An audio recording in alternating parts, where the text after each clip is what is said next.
Hello guys, good morning. सेन्सीहरूले हामीले बिहान पनि घुम्न लाने भन्नुभएको थियो, त्यही भएर नुहाइ धुवाइ गएँ, रेडी भएँ। अनि रेडी भएर होइन हेर्दै हेन्सी भाडामा अनि म बाहिर निस्केँ। लिफ्ट आयो अनि लिफ्ट चढेर गएँ। त्यसपछि आफ्नो साइकल भेटाएँ, साइकल यात्रा सुरु गर्दै भगवान्लाई सम्झिँदै अगाडि बढेँ। जाडो थियो तर पनि चस्मा सस्मा ढल्काएर हिरो बनेँ। अनि पार्कमा चाहिँ बुढा अङ्कल आन्टीहरू काम गर्दै थिए। यस्तो जाडोमा माया लागेर आयो। अनि मेरो भेट चाहिँ सेन्सीसँग भयो। सेन्सीलाई ऊ आएको जाइमास भन्दै दिनको सुरुवात गरेँ। अनि अर्को माइका सेन्सी हुनुहुन्थ्यो, माइका सेन्सीलाई पनि ऊ आएको जाइमास भने। साथीहरू एक ठाउँमा जम्मा हुँदै थिए।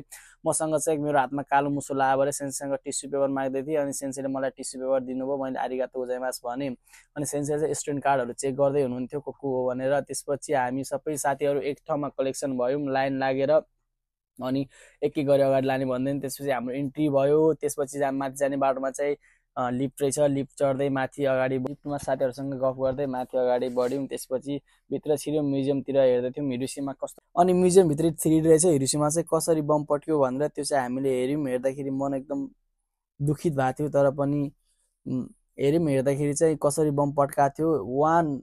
10 सेकेन्डमै 1,40,000 जनाको चाहिँ एक च्यान बनाएर रहेछ। एक च्यान नै हो, 1,40,000 जना 10 सेकेन्डमै। यसरी चाहिँ आकाश 600 मिटर माथिबाट यसरी बम खसालेछ। अनि एकैछिनमा पुरा ध्वस्त, यति पावरफुल हुँदो रहेछ त्यो एटम बम चाहिँ, होइन। यसरी सजाएर पनि राखेको छ कि एक एक यादगार पलहरू छन्।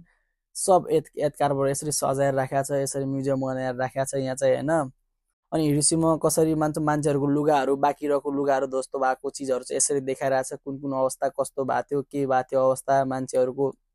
एक एक गरी मान्छेहरू डढेर यो अवस्थासम्म पुगेको थियो है। मान्छेहरू खरानी थियो मान्छेहरूको अवस्था। अनि यो चाहिँ मूर्तिहरूको पनि ब्याल ब्याल थियो। अनि यो चाहिँ यो बच्चालाई बोकेको स्ट्रेचर रहेछ, यो त्यही भएर देखाएको थियो। होमवर्कधरि यसरी सजाएर राखेको छ यहाँ चाहिँ, है। थोरै जे बाँकी छ। अनि यो बच्चाहरूको साइकलहरू भयो, जे बाँकी छ त्योहरू चाहिँ सबै म्युजियमभरि सजाएर राखेको छ। यो चाहिँ स्कुल विद्यार्थीहरूको रहेछ, सेकेन्डरी हाई लेभल स्कुलको विद्यार्थीको ड्रेस यो मात्र बाँकी रहेछ। अनि यो चाहिँ छाला, त्यसकै रियालिटी छाला है, तल चाहिँ त्यो काटेर राखेको यो अवस्था थियो, जलिसकेपछिको अवस्था हो यो चाहिँ। अनि एउटा राम्रो रातो जुत्ता राखेँ, कुन चाहिँ केटीको रहेछ भने राम्री केटीको रहेछ। अनि थकान लागेर एकछिन रेस्ट गऱ्यौँ। अनि यो बम चाहिँ एउटा पातलो सानोवाला चाहिँ हिरोसिमा खसाएको, अर्को चाहिँ नागासाकीमा खसाएको बम हो है। यो दुईवटा बमहरू चाहिँ खसाएको बमहरू हो। त्यसपछि बम खसेपछि बिल्डिङ चाहिँ यो बाँकी हो अहिले, यो फोटोमा मात्र छ। पहिला यस्तो थियो, अहिले त्यो साइडमा भएको जसले यति मात्र बाँकी छ भनेर देखाएको थियो। त्यसपछि आई नआई के चलाएँ मलाई पनि थाहा छैन। त्यतिखेर रहर पुरा गर्नलाई मैले पनि के थिचेँ, के चलाएँ।